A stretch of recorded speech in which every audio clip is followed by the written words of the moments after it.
En introduction, Business at Work et Noveum, rapidement, Business at Work, nous sommes organismes de formation agréés depuis plus de 8 ans. Nous sommes partenaires de SAP et distributeurs à valeur ajoutée. Donc à ce titre, par exemple, nous revendons les licences. Nous sommes des experts de la formation, plutôt classique à l'origine, en formation sur des environnements de formation. Et nous maîtrisons tout le cycle de vie des ERP, SAP, Oracle, sur du design, du build et du run. Voilà, donc nous sommes, côté Noveum, nous sommes également organismes de formation et on a développé 2 pôles d'expertise, donc la conduite du changement dans le cadre de la mise en œuvre d'un système d'information et d'autre part le digital learning, aussi bien sur le contenu, donc la science et l'ingénierie de e-learning, que sur la forme et la diffusion, donc sur la mise en œuvre de plateformes de formation. Voilà. Et donc on est partenaire Business at Work sur l'outil Enable Now que nous allons vous montrer effectivement dans le cadre de ce webinaire. Alors, une première planche, effectivement, pour rappeler les enjeux de la formation et les objectifs justement attendus dans le cadre de cet outil Enable Now. Le premier enjeu dans le cadre de la mise en œuvre d'un outil, c'est vraiment l'appropriation par les utilisateurs de ce nouvel outil. Il y a même un enjeu derrière de réussite du projet de mise en œuvre de cet outil, parce qu'une appropriation, une adhésion des utilisateurs est absolument clé pour le bon fonctionnement et la bonne exploitation effectivement d'un outil. De plus en plus, également, on a des enjeux de réduction de contraintes, réduction des contraintes logistiques et de coûts. En effet, on est sur des sociétés globales avec des interlocuteurs effectivement de différents pays, différentes langues, avec des besoins en formation qui augmentent de plus en plus. Et effectivement, le e-learning, c'est un levier fort de réduction des contraintes logistiques et des coûts. Donc, on attend de cet outil une capacité à en tenir compte. Enfin, le troisième enjeu qui est important, c'est la maintenance du contenu pédagogique. L'idée, c'est que ce contenu pédagogique qui va être initié lors de l'ingénierie de formation initiale, avant le go live, il soit maintenu, il vive, il soit mis à jour, parce que la solution, en l'occurrence, elle va continuer à vivre. Donc, il y a un enjeu de maintenance autour des contenus pédagogiques qui sont créés. Alors, derrière ces enjeux, on attend effectivement de l'outil justement des fonctionnalités importantes qui sont clés et que l'on souhaite vous démontrer au cours de ce webinaire. C'est la capacité de l'outil à industrialiser la création et la diffusion des contenus pédagogiques. Alors, industrialiser, ça veut dire des contenus qui vont être centralisés, avec des ratios de productivité qui sont forts. Ça va être centralisé, versionné, partagé par l'ensemble des acteurs effectivement, qui vont créer ces contenus. Ce qu'on attend également de ce type d'outil, c'est la possibilité d'insérer un workflow de validation dans tout le dispositif de création des contenus, de la création à la validation, à la publication de ces contenus auprès des utilisateurs. On attend aussi de cet outil justement qu'il propose donc, des contenus pédagogiques qui sont adaptés, appropriés aux nouveaux usages de formation. C'est-à-dire de la vidéo, des e-learning, la possibilité de le sonoriser, effectivement un design qui soit attractif et qui réponde aux normes actuelles de la création des contenus e-learning. Ce qui est important dans ce type d'outil également, c'est qu'il puisse venir apporter de la valeur dans toute la chaîne d'intégration de l'outil du système d'information. Aussi bien dans la phase de recette, dans la phase de formation pré-go live, mais aussi dans la phase de support post-go live. Donc on attend également de cet outil la possibilité d'accompagner l'utilisateur une fois que l'outil est mis en œuvre. Donc c'est quelque chose d'absolument fondamental. Et également des fonctionnalités de localisation. On est sur des structures qui effectivement adressent des utilisateurs français, anglais, espagnols, de plusieurs langues, avec des écrans spécifiques, localisés. Il faut pouvoir localiser très rapidement effectivement ce type d'outil. Donc c'est un enjeu clé. Et enfin, on attend de cet outil qui puisse être pris en main par les utilisateurs de manière très rapide. C'est-à-dire qu'en 3 semaines, vous pouvez l'installer, partir sur des recommandations de développement effectivement fiables, être formé et être autonome complètement sur cet outil. Voilà. Nous proposons maintenant de vous présenter les principales fonctionnalités de l'outil et ensuite de passer à la démonstration. Donc nous sommes bien sur un outil qui est à vocation principale, effectuer de la formation sur un système d'information ou des systèmes d'information et marginalement ou en introduction à ces transactions outils, de pouvoir présenter des principes généraux et plutôt orientés métier. En termes de principales fonctionnalités de la solution, ça va être de pouvoir générer simplement différents types de contenus et une assistance, une aide contextuelle accessible par les utilisateurs à tout moment. Il est possible de créer rapidement du contenu de formation, ce qu'on appelle du rapid learning. Les utilisateurs finaux vont pouvoir créer du contenu de formation pour eux-mêmes ou pour des collègues qui sont en transfert de compétences, situés par exemple à côté d'eux, ou pour un nouvel arrivant, pour pouvoir facilement lui montrer certaines transactions. Il s'agit de rapid learning, rapide à créer et aussi, je vais dire, un peu rapide à oublier quelque part. C'est une vocation vraiment utilisateur. Par la suite, ça peut être utilisé et transféré à des responsables de la formation qui reprendront son contenu pour l'enrichir, on vous montrera tout à l'heure, et rendre ce contenu pérenne. Dans les fonctionnalités majeures, il s'agit aussi de pouvoir simuler des transactions à partir d'une simple capture, de pouvoir avoir différents modes de lecture, de pouvoir effectuer une démonstration, de pouvoir effectuer des exercices et les rejouer à l'infini, de pouvoir avoir du pas à pas guidé pour pouvoir s'entraîner sur des transactions nouvelles.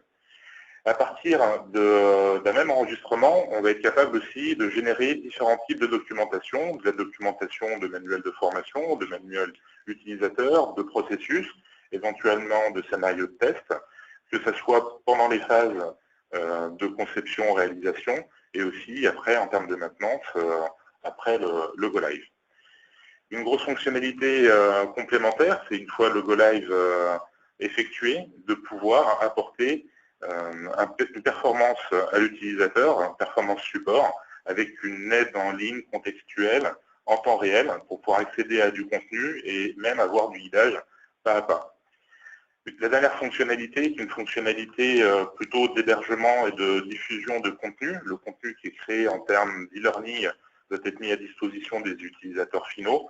Donc une plateforme d'apprentissage simplifiée. Ça n'a pas vocation à remplacer des plateformes LMS avec des fonctionnalités très poussées, mais ça a vocation d'avoir un minimum de fonctionnalités intéressantes en termes de reporting par exemple, d'analyse et surtout de diffusion du contenu auprès des utilisateurs. Pour rendre l'apprentissage plus simple, cette solution, je vous en parlais tout à l'heure, c'est une solution qui est agnostique et qui est un point central. À partir d'un seul enregistrement d'une transaction, nous allons pouvoir générer tout un type de documents et c'est compatible, quels que soient les outils du marché, avec du SAP, avec du Microsoft, avec des solutions Oracle, des solutions Citrix, Unix et aussi tablettes, iOS, Android, pour pouvoir capturer du contenu. C'est également diffusable sur des tablettes et des smartphones. Donc à partir d'un enregistrement unique et une single source, de pouvoir industrialiser et automatiser tout au long du cycle de vie, d'implémentation, de rollout et de support, la maintenance, la production et la maintenance de contenu pédagogique. C'est également simple, toutes les composants sont disponibles dans le cloud. Il existe une offre cloud pour ce produit en complément en parallèle de l'offre on-premise.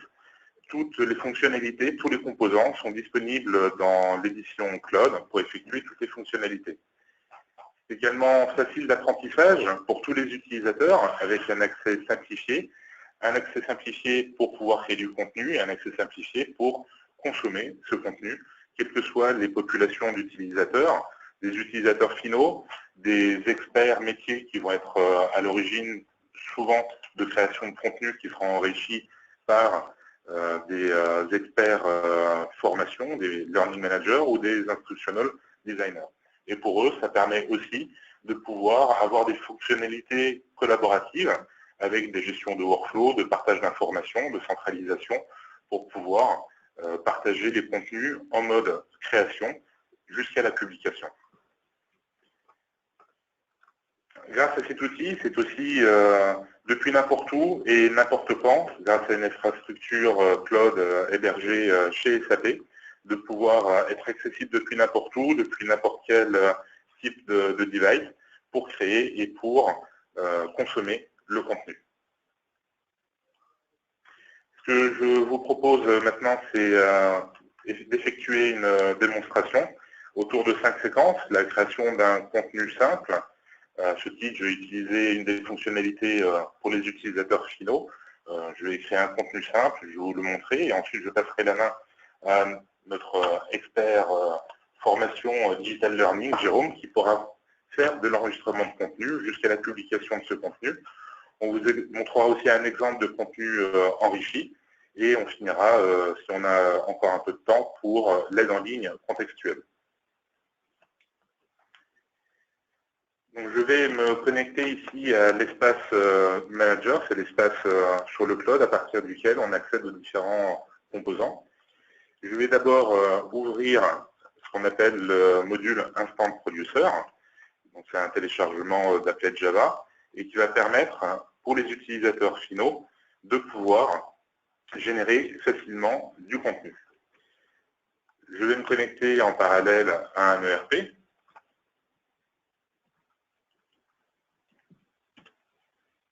Pour pouvoir enregistrer une transaction.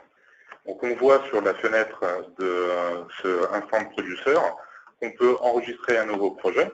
On peut ouvrir l'explorateur de projet pour accéder à ce qui a déjà été enregistré, ou on peut avoir un accès à l'aide en ligne de SAP. Donc je vais commencer par enregistrer un nouveau projet. Je vais le renommer pour qu'on le retrouve facilement. Et je vais vous montrer une transaction des premières étapes de la création d'un fournisseur. En termes de langue, on peut créer le projet dans différentes langues. Il y a plus de 40 langues qui sont supportées. Et nous allons rester en français. Je poursuis. Dans cette nouvelle fenêtre, il reconnaît automatiquement les différentes fenêtres que j'ai ouvertes sur mon ordinateur. Et je vais choisir ici Internet Explorer sur lequel je vais dérouler la transaction. Il existe différents profils de reconnaissance des contenus à capturer. Ici, automatiquement, j'ai été positionné sur Internet Explorer, mais c'est également disponible plusieurs profils applicatifs, du Microsoft Excel, du SAP, différents types de SAP, un mode standard et un enregistrement rapide. Je vais rester sur Internet Explorer. Je vais poursuivre. Ensuite, nous avons la possibilité de choisir différentes zones de capture. Ici, par le cadre rouge, on voit la zone qui va être capturée et je vais rester sur la zone client du navigateur sans avoir les barres et les onglets qui sont au-dessus. On peut régler également la résolution de capture. Je vais lancer l'enregistrement en appuyant sur le bouton enregistrer. Ici, on voit apparaître maintenant en haut une nouvelle barre verte, enregistrement, qui basculera au rouge au fur et à mesure que l'enregistrement est effectué. Donc, en tant qu'utilisateur, je vais aller dans le menu fournisseur. Vous voyez, en même temps, en haut, vous avez peut-être vu, la barre est devenue rouge. Je vais aller dans le menu suivant, créer, mettre à jour. Donc, on voit en haut que quand c'est occupé, ça passe en rouge. Je vais aller dans fournisseur. Donc, il est occupé à enregistrer. Je vais ajouter une nouvelle valeur. Je vais créer pour pouvoir rentrer dans la fiche fournisseur que je vais créer. Je vais ajouter un nom abrégé à ce fournisseur. Donc, on va dire Business at Work, en nom abrégé, BAW. Je vais taper son nom de fournisseur en entier dans le champ suivant. Business at Work. Pour vous montrer un exemple de case à cocher, je vais décocher une matriculation TVA. Et puis pour vous montrer une autre case à cocher par la suite, je vais dire que c'est un fournisseur groupe. Maintenant, je vais pouvoir procéder au rajout d'une adresse dans l'adresse. Je vais renseigner une description. On va dire que c'est le siège social.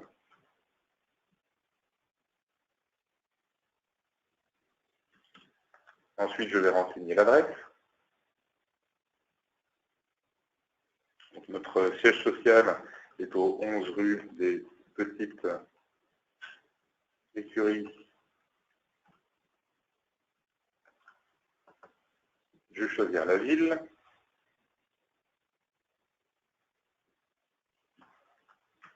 Paris.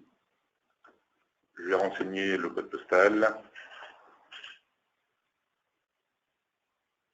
Nous sommes dans le 10e arrondissement de Paris et je vais arrêter là. Je pense que vous avez compris. Le but, ce n'est pas de vous montrer la saisie d'un fournisseur de fond en comble.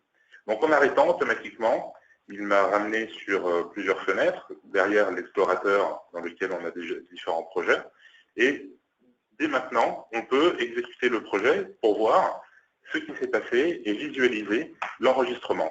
Là, actuellement, je n'effectue absolument aucune manipulation et on voit que l'outil automatiquement a capturé les chemins d'accès, permet d'avoir des infobulles pour guider l'utilisateur en mode de démonstration pour lui indiquer quelles sont les étapes à effectuer dans la saisie transactionnelle.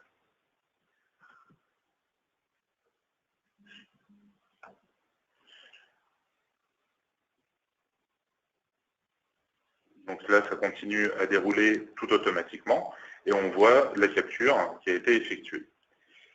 Je vais arrêter là pour pouvoir procéder à la suite. Donc je vais fermer cette partie visualisation. Ce qu'on peut également faire en tant qu'utilisateur final, c'est de pouvoir éditer le projet avec une aide. Et on voit ici sur la gauche un navigateur des différentes étapes qui ont été capturées. On peut, au niveau de la barre de navigation, rejouer la démonstration comme on vient de le voir. On peut générer de la documentation utilisateur et on peut également générer de la vidéo en un format MP4, donc qui n'est pas interactif, mais qui permet d'échanger facilement avec d'autres utilisateurs, y compris sur tablette et mobile.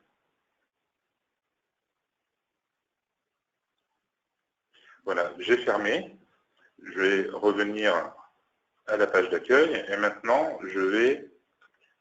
nous allons vous montrer la suite et nous allons reprendre ce projet avec le module Producer qui est orienté, responsable pédagogique, expert de la formation pour pouvoir l'enrichir.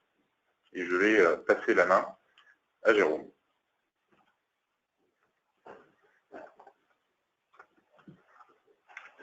Merci Hervé.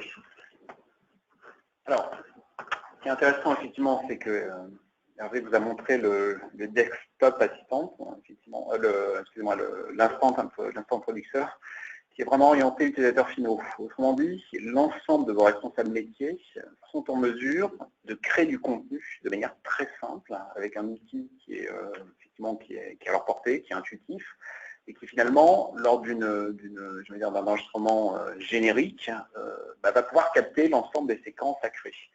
Donc, on peut comme ça en amont créer du contenu pédagogique grâce à des experts métiers qui, eux, ont la connaissance de l'outil cible sur lequel on souhaite créer du contenu pédagogique. Et l'idée ensuite, c'est qu'ils passent la main à un spécialiste de la formation qui va pouvoir enrichir effectivement ces contenus pédagogiques. Donc là, l'idée, c'est qu'il y a un outil à disposition donc, de l'expert métier, l'expert outil, et maintenant, on va plutôt davantage ouvrir un outil qui a vocation justement à offrir beaucoup de fonctionnalités e-learning, qui va nous permettre d'enrichir ces contenus. Donc là, en effet, je vais donc passer sur la partie, je suis donc sur la partie producteur, et la partie producteur, elle va me permettre de mettre en œuvre donc des fonctionnalités e-learning avancées. Donc j'ai ici une arborescence sur la gauche qui va me permettre de stocker et de classifier l'ensemble de mes contenus pédagogiques qui ont été créés. Et vous remarquez que j'ai récupéré le contenu qui a été créé avec l'outil utilisé par Hervé, donc avec l'instant producteur. Ce que je vais pouvoir faire, par exemple, ici, c'est créer une arborescence qui va me permettre de classifier. Alors, on va dire, par exemple, qu'il s'agit du module PeopleSoft. Donc là, je crée une arborescence, effectivement, ici. Dans le module PeopleSoft, c'est le module, alors on est dans la partie, effectivement, fournisseur. Effectivement, on est dans la partie fournisseur. Donc, en fait, je crée tout simplement une arborescence qui sera visible et qui permettra à l'utilisateur final d'accéder à ces contenus plus facilement. Donc là, on classifie nos contenus pédagogiques. Et en fait, je crée là, avec mon outil, cette arborescence. Vous pouvez, donc là, j'ai le contenu final qui a été créé. On le reconnaît parce qu'il a une icône spécifique. Vous remarquez qu'il y a également un petit drapeau français qui indique que ce contenu a été créé en français. Donc, grâce à un drag and drop, comme ça, je vais pouvoir déplacer et classifier, effectivement, ce contenu qui a été créé.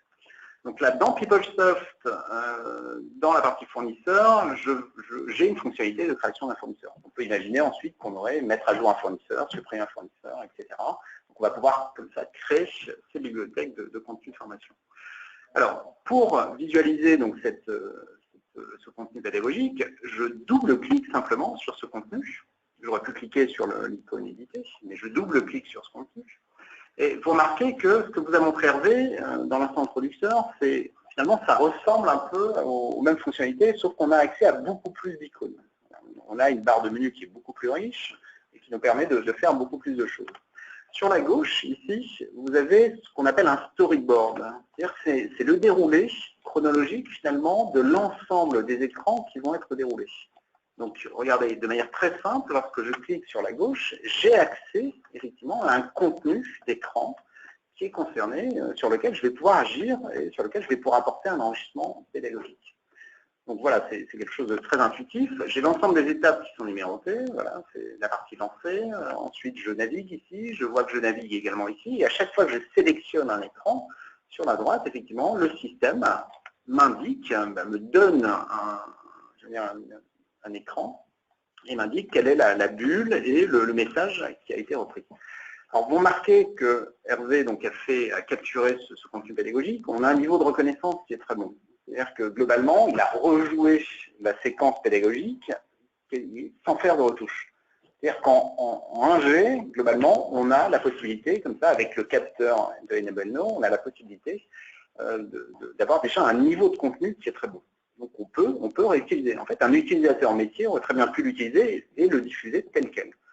Alors, nous, effectivement, on va l'enrichir, ou si jamais vous souhaitez retoucher, par exemple, la zone ici, création, mettre à jour, il suffit de l'agrandir, on peut même la déplacer si on veut, mais globalement, on a complètement la main sur le contenu qui a été sélectionné. On peut complètement le créer, on peut le modifier, on peut l'enrichir également, et ce contenu, on va pouvoir le publier.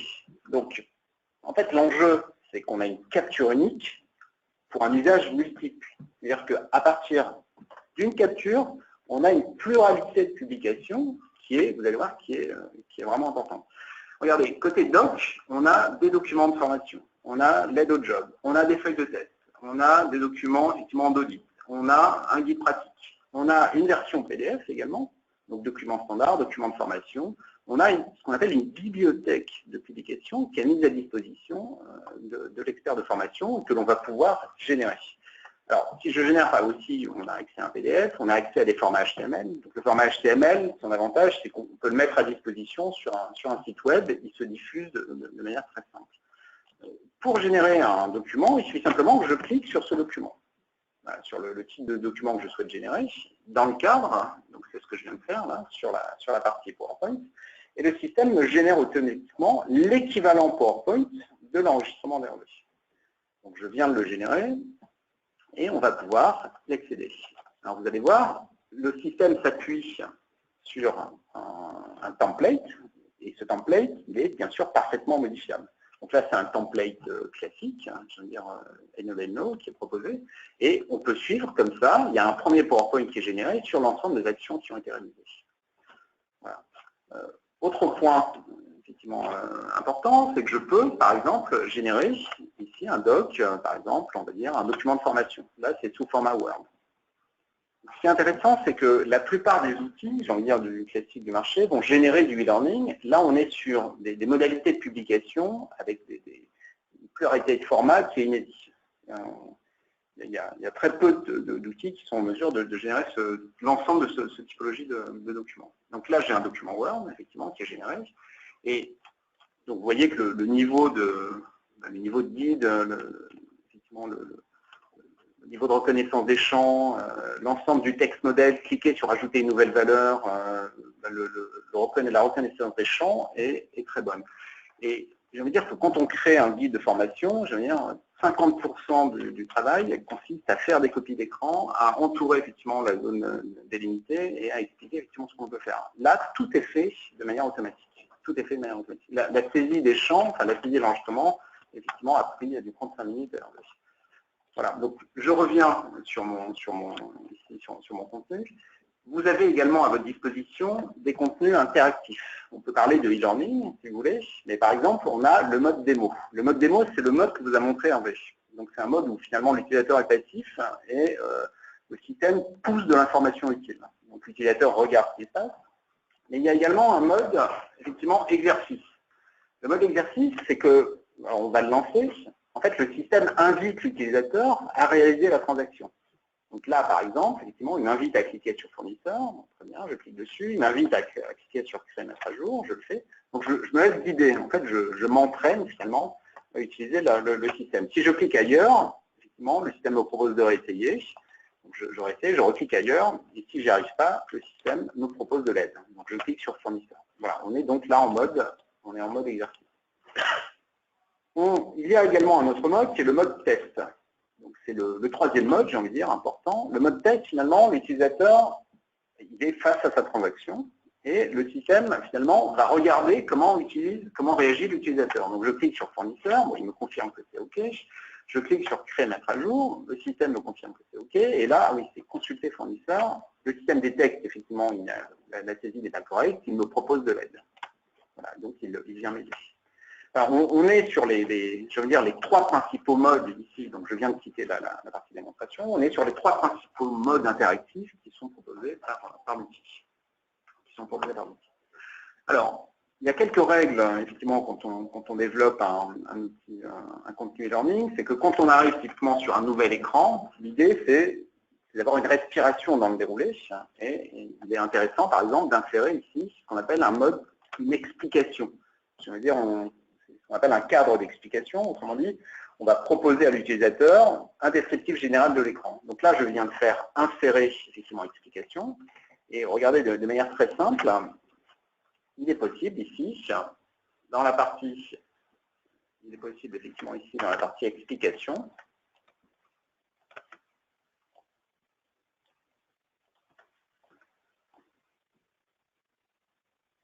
voilà, il est possible ici dans la partie explication de mettre, à partir de cet écran,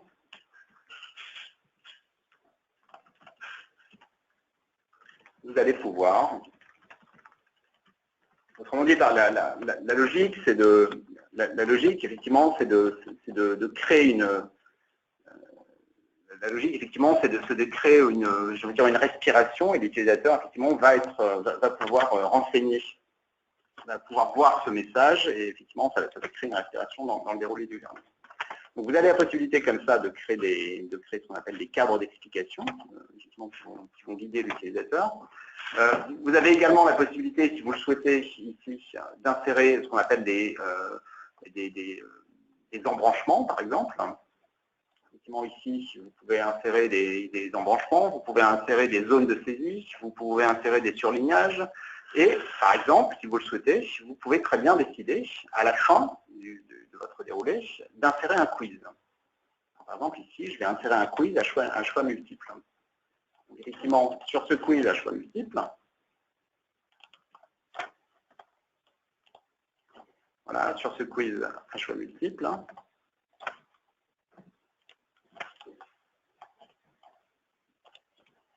voilà, je vais pouvoir effectivement indiquer combien de points effectivement est-ce que ce quiz peut me répondre. Je vais indiquer par exemple ici dans la partie tâches, effectivement je vais indiquer l'intitulé de mon quiz, donc par exemple quelle est la ville, quelle est la capitale de la France. Voilà. Sur ma réponse 1, je vais pouvoir indiquer effectivement Paris. Donc très rapidement, j'indique que c'est également la réponse correcte. Je vais pouvoir proposer comme ça plusieurs possibilités. Voilà. Par exemple. Et voilà. Donc j'ai enregistré effectivement ce quiz et vous voyez ici dans le déroulé du storyboard que je l'ai intégré effectivement à la fin. Voilà. Si on déroule, effectivement, si on se met en mode démo, vous allez voir que le système, donc en mode démo, c'est le système qui a la main.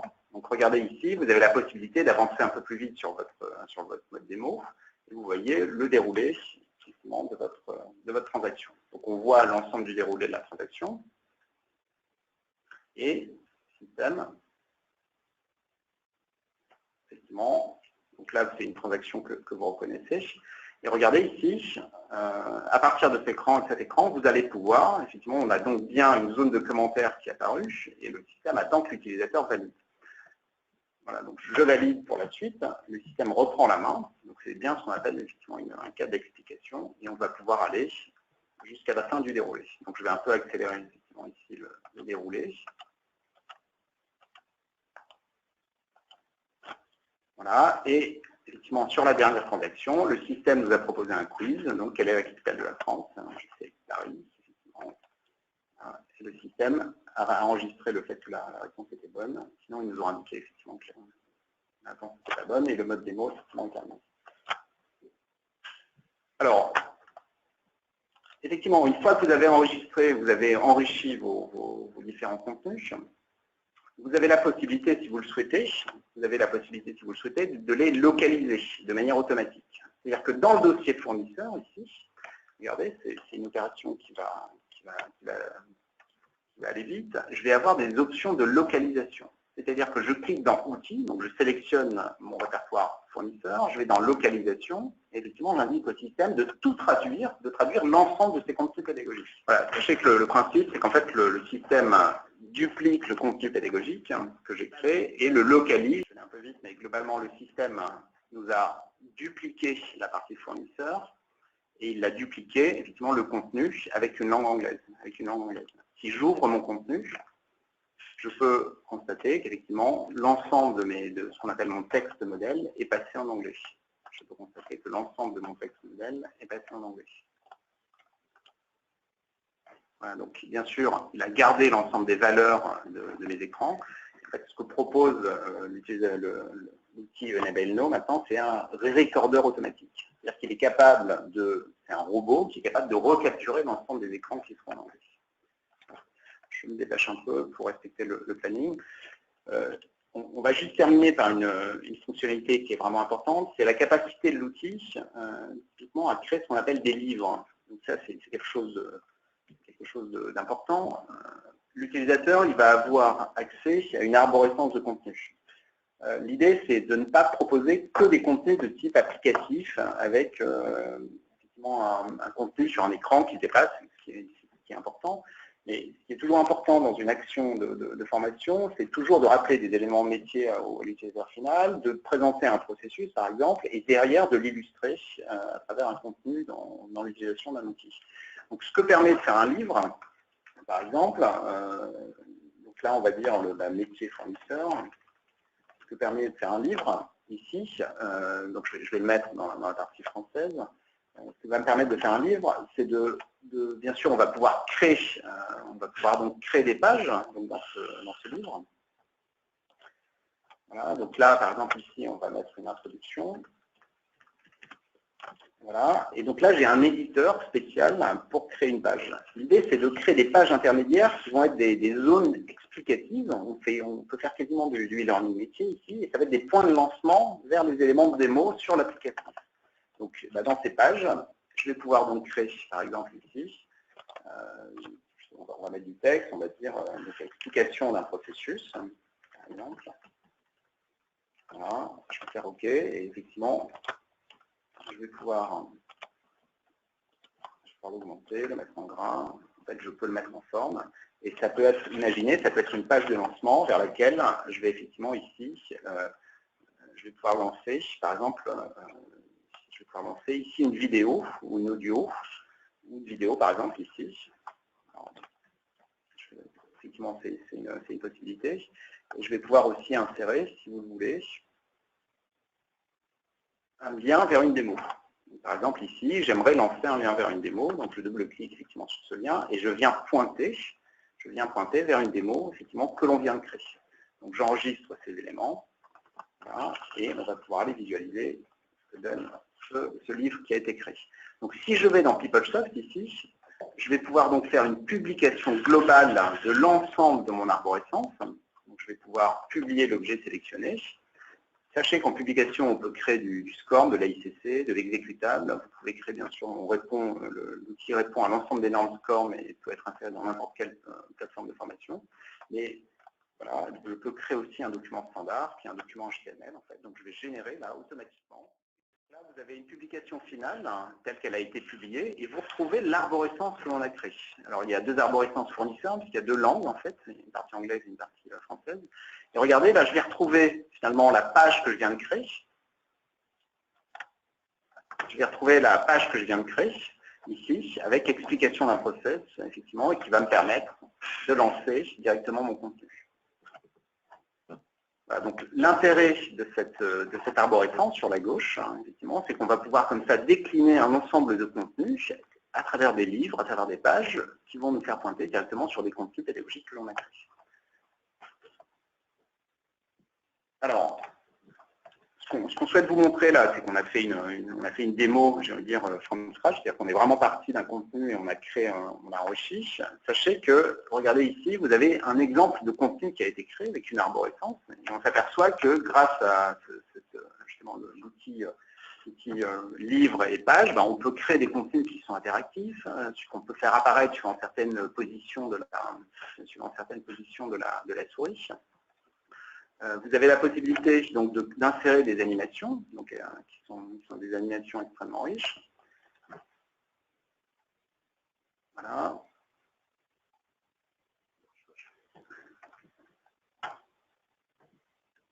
Voilà, donc on a la possibilité d'insérer dans cette publication des animations. On peut même insérer, si vous le souhaitez, des vidéos. Donc là, on est typiquement sur un contenu qui a été créé effectivement avec Enable Now. Et ce qui est intéressant, bien sûr, c'est qu'à travers ces fameuses pages que l'on peut faire, on peut très bien accéder, bien sûr, à des contenus qui ont été créés dans le cadre dans l'enregistrement d'une application. Par exemple, j'accède ici sur des fonctionnalités de simulation. Voilà, que je peux activer.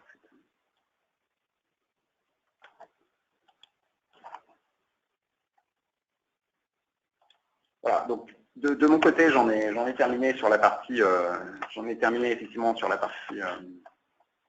partie démo. Donc vous voyez que vous pouvez avoir des publications qui sont riches et qui sont sur lesquelles vous pouvez enrichir et qui sont utilisables de manière très efficace par les utilisateurs. Je vais revenir effectivement sur la partie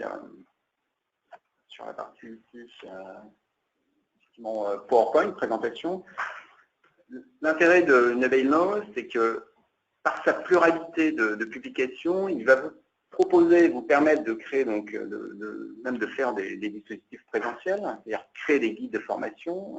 Pourquoi pas avoir une base de formation simulée, donc vous n'aurez pas à entretenir une base de formation réelle.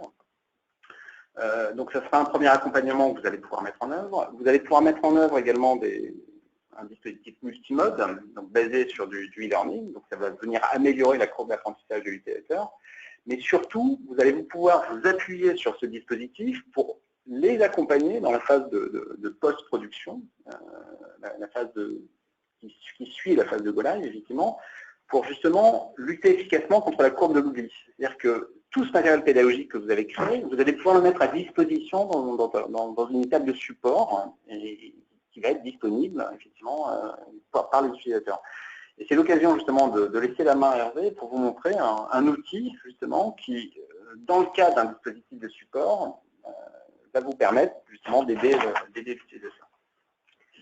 Donc là, des outils très utiles pour guider les utilisateurs, c'est une fonctionnalité que j'ai un peu préparée. Bon, il nous reste encore 5 minutes, donc je vais être très rapide pour vous montrer les apports. À partir d'un projet qui a différentes modes de lecture en démonstration, exercice, test, pratique, je vais générer aussi un guide pratique et une démo en MP4. À partir de cet enregistrement, quand je double-clique dessus, je vais pouvoir générer qu'on appelle ici un projet d'assistant de bureau. Le projet d'assistant de bureau va pouvoir venir aider l'utilisateur en surcouche par rapport à l'application dans laquelle il se trouve. Ce que nous appelons le desktop assistant. Donc ça le génère. Ici, ça m'a ouvert un nouvel onglet pour pouvoir éventuellement éditer et mettre des messages, comme vous l'a montré Jérôme, des messages pédagogiques propres à ce projet d'assistant. Je vais,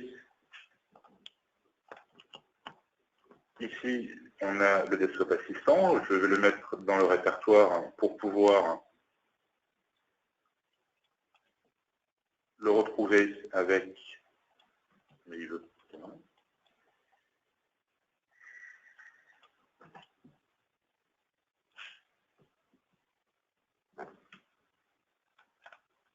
Donc je vais le copier et le coller.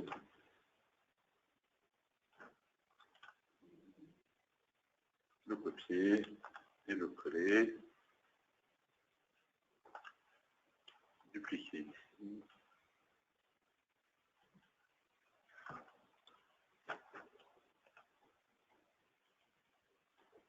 Voilà. Je vais pouvoir ensuite générer l'assistant de bureau. L'assistant de bureau me propose différents modes avec les documentations et la vidéo.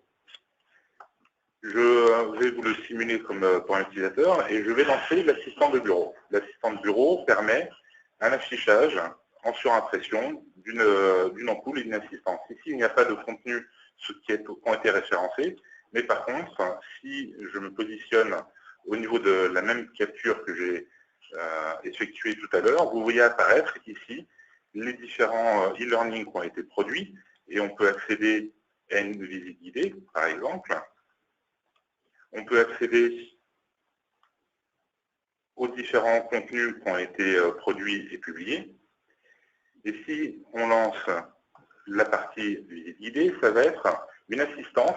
Donc là, je ne fais absolument rien. Il propose automatiquement à l'utilisateur en production de pouvoir réaliser la transaction avec un affichage pas à pas. Et il indique, une fois en production, il assiste l'utilisateur pour lui dire directement quelle est la navigation qu'il doit effectuer ou quelle est la transaction qu'il peut effectuer. C'est assez paramétrable et on peut même effectuer des contrôles par rapport à certains champs saisis. Donc ici, il n'a pas tout à fait reconnu. On continue en indiquant qu'il faut choisir le type de note de frais, qu'il faut par exemple choisir un petit déjeuner et ainsi de suite. Donc l'utilisateur est guidé directement au niveau de l'application pour pouvoir effectuer sa transaction.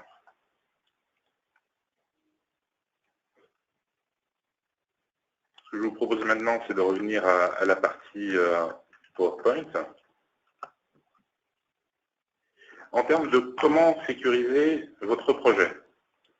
Donc pour pouvoir sécuriser votre projet, nous proposons un pack de démarrage qui permet de réaliser conjointement le paramétrage de l'application, de pouvoir vérifier l'intégration dans l'écosystème, de pouvoir rédiger des règles de production des e-learning, comme l'indiquait Jérôme tout à l'heure. Il y a certaines règles et principes de fonctionnement qu'il faut utiliser, notamment en mode collaboratif.